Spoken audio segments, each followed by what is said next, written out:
咁今日咧就好開心啊！繼續咧可以請教 Dr. Wong 腸胃肝臟專科咧，關於咧腸激症症狀嘅。Dr. Wong 你好，你好。Dr. Wong 啊，我有啲朋友咧就成日咧都好緊張，跟住就要去廁所嘅。我好似係去大便嘅啊！我感覺上啊，頭先你講個腸激症係咪就係即係同佢大便有關嘅咧？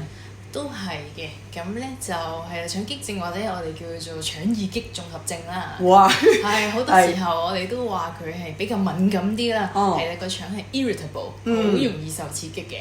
係情緒啊，定係關食嘢事？兩樣都關事，係啦。咁好多時最典型嘅症狀啦，啲病人就會話俾我哋知佢好容易就肚痛去廁所㗎啦，成日都肚屙。咁啊再問咧就如果話返工嗰排好忙咧，就肚屙得好犀利嘅，放假就冇事㗎咯喎。哦，咁神奇。OK。係啊，如果要佢去街啊，有啲好大件事要做咧，佢就要去廁所去幾次先嘅。但係如果可以成日喺屋企煲下劇咧，又冇事嘅喎。哦，OK，咁即係話佢如果可以放鬆到自己，就應該冇問題啦。有一部分輕微啲嘅人啦，係啦，咁可能只係喺一啲譬如話喺 peak season 好忙嘅時候先至發作啦，或者考試季節先發作啦，係啦，咁咧就會好啲。但係都有啲比較嚴重啲嘅患者咧，佢去到譬如基本咧每日3餐佢都要跟住去一轉廁所㗎啦，控制唔到嘅。食完就去，食完就去，食完就去。即係一日3餐要去3次喎。係嘅，都有啲病人係咁嘅。咁啊更加慘嘅咧就係有啲會全日都覺得個肚谷谷啊，成日都肚痛啊。咁再嚴重啲，真係有啲會話我都唔夠膽出街啦，因為擔心咧揾唔到廁所啊咁樣。我想問下頭先你講話，即係譬如考試啦緊張啊，咁即係話可能小朋友都有機會喎。都有啊，譬如話一啲中學生啦，係啊，或者啲大學生啦，去到考試嘅季節咧，都會話容易啲有肚屙肚痛嘅情況出現啊咁樣。咁係食藥就得定係點樣㗎？嗱當然啦，我哋首先要排除咗其他嘅原因啦，係啦，譬如會唔會話真係原來係腸胃炎啊，食咗唔乾淨嘅嘢啊，細菌病毒感染啊。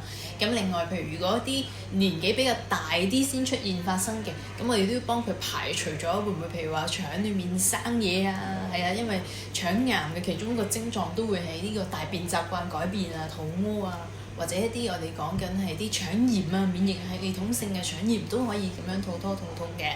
咁如果排除晒呢啲所有嘅問題咧，咁我哋就先可以由啲生活習慣度着手啦，係啦，盡量食翻足夠嘅纖維啦，係啦，等嗰個腸可以蠕動得正常啦，然後咧就保持個心境去輕鬆啦，係啦，盡量揾到舒解壓力嘅辦法啦，係啦。咁都係唔得嘅話咧，其實都有一啲藥物可以幫手嘅，係啦，舒緩翻咧嗰個腸胃咧啲肌肉咧亂咁抽搐嘅情況，係啦，咁可以舒解到啲痛楚啦，減少個肚屙啦咁樣。其實佢肚屙係真係每次都會肚痛嘅。係啊，嗰個最典型嘅症狀就係突然之間好肚痛，然後馬上要去廁所，唔忍得㗎啦。但係一屙咗就舒服晒，然後佢日日咁屙3-4次，但係個人咧又好健康、好正常嘅喎，唔會瘦嘅，繼續好有胃口，照正常生活嘅咁樣。咁佢會唔會排便嗰啲排便有冇話咩特別㗎？係特別稀啲咧，定係乜嘢？有冇咁樣㗎？通常都係比較稀啲、爛啲嘅，因為佢哋咧嗰個腸咧好敏感啊，一接收到一啲刺激。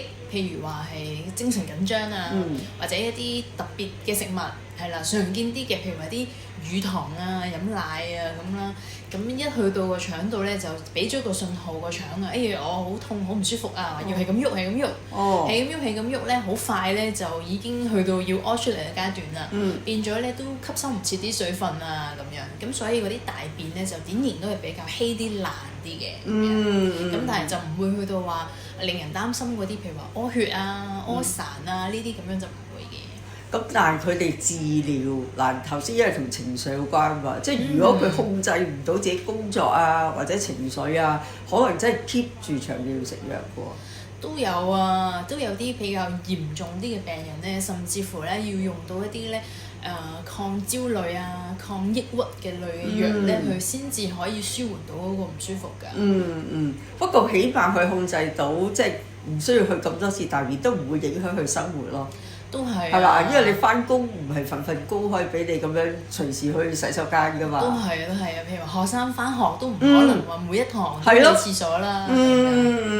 OK， 其實咩歲數都有㗎嘛，係嘛？係嘅。咁嗰輪突然間成日係咪淨係肚屙就叫呢個腸激病係嘛？都有唔同嘅症狀嘅喎，係啦，典型啲嘅就肚屙啦，有啲咧佢就係單純肚痛嘅啫，痛但係冇嘢屙嘅。仲有一類咧，佢調翻轉頭便秘嘅。便秘都係腸呢個病，一緊張就便秘，都有嘅。咁就根據翻個症狀啦，做翻唔同類型嘅治療啦。咁如果係便秘，就應該食嘅藥或者其他係相反咯喎。係啦，又會唔同嘅。咁所以就有咁樣腸胃唔同咗嘅情況發生啦。無論係咩年紀啦，我哋都建議都要同翻醫生商量啦，因為唔可以就咁單憑上網睇下資料咧，就斷定自己一定係腸激症啊，係啦，因為都可以有啲好大件事嘅嘢發生嘅。譬如我哋講一啲叫做潰瘍性腸炎啊、克隆氏症啊，喺初頭發病嘅時候咧，一樣都係肚屙、肚痛啦。但係到後來咧，就會演變成一啲更加嚴重嘅嘢啊，去到出血啊。咁如果自己以為自己係腸激症又唔睇醫生嘅話咧，咁有機會錯過咗一啲早期嘅治療啦。變咗出咗併發症咁就危險啦。所以咧，如果大家即係總之身體有唔妥，就早啲揾醫生。喺好似頭先啊 Doctor Wong 講，我哋就排除咗啲大件事先，係嘛？咁知道係咩事咧，我哋就對症下藥，咁啊對自己健康可以安心啲咯，嗬。係啊。好，咁啊今日咧就多謝 Doctor Wong，唔該晒 ，thank you。唔該晒。